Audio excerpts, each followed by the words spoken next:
Ano po ang implikasyon nito ng ipinalabas pong desisyon ng Supreme Court para po pigilan kayo na idiskwalipika ang ilang pong kandidato nasyonal at lokal dito po sa usapin po ng paghahanda sa halalan? Please go ahead. Sir Ted, Ma'am DJ Chacha, 5 po yung na-issue na temporary restraining order ng Korte Suprema. Although hindi pa po namin officially received pero announced na po, 4 ay local at 1 po ang national. Sa local po, Sir Ted, wala pa naman po kaming problema kung tutuusin doon sapagkat, Sir Ted, hindi pa naman kami nag-iimprenta doon sa mga lugar kung saan naandun yung mga local candidates.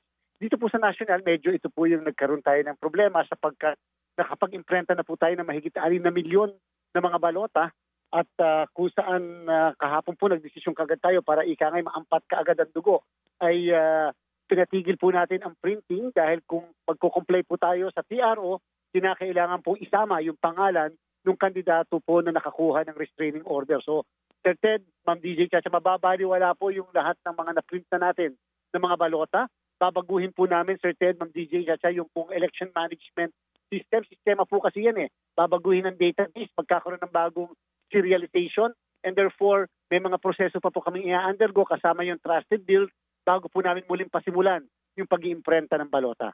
Okay, sige po. So, yung po kasing, 'di ba para may 'di ba may ano 'yan, sa amin may hulma 'yan, yung printing ng balota, no? So, magkakaroon po ng pagbabago dito pati ho doon sa mga numero maaapektuhan ngayon, 'di ba? Kasi po itong papayagan na pong tumakbong senador, may corresponding siya numero, et cetera, plus pati po doon sa mga local na nakahanda na for printing, ganun din po mangyayari, Chairman. Ano po?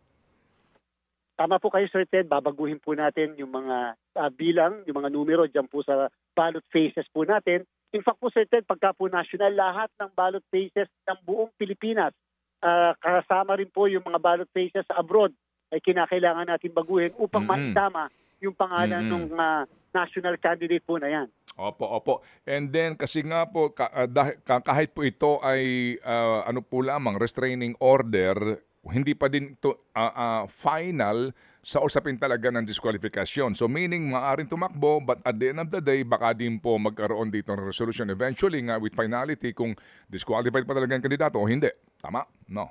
Pwede po mangyari yan, Sir Ted. Okay, Pero sige. siyempre po, ang isang TRO, Sir Ted, Ma'am DJ, ay immediately executory. Yes, sir. Kinakailangan mag-comply kaagad ang COMELEC na subject sa MR. Okay, sige po.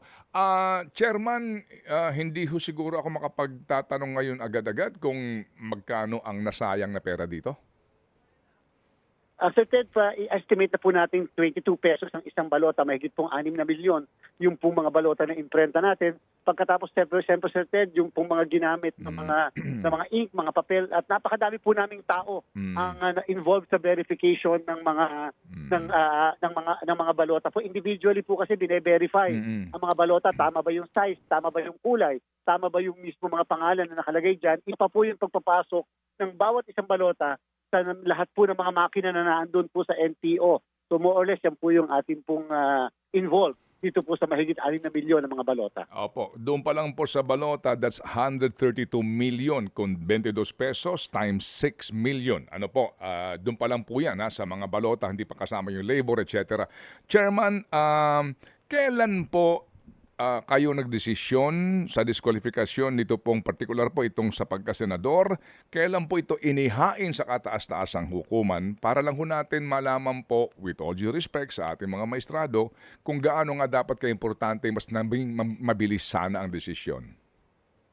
Kung napansin niyo po, Sir Ted, kahit nung ako'y nakakapanayam niyo, sabi ko po as early as before the first week of December, tapos na po kami sa mga national candidates sa pagkandidato sa senador. Ibig sabihin, yung 117 ay dineklara po namin nuisance up to the en banc level. In fact, akin po sinasabi no na ito ang kauna-unang pagkakataon sa kasaysayan ng komisyon na wala po kaming wala kaming nuisance petition na nakapending sa COMELEC national man at local. Yung pong mga local naman, Sir Ted, mga first week ng December ay atin na pong nadesisyonan kaagad lahat yan up to the en banc level upang hindi makasama yung pangalan ng mga panggulo o panglito lamang at walang real intention to run for public office.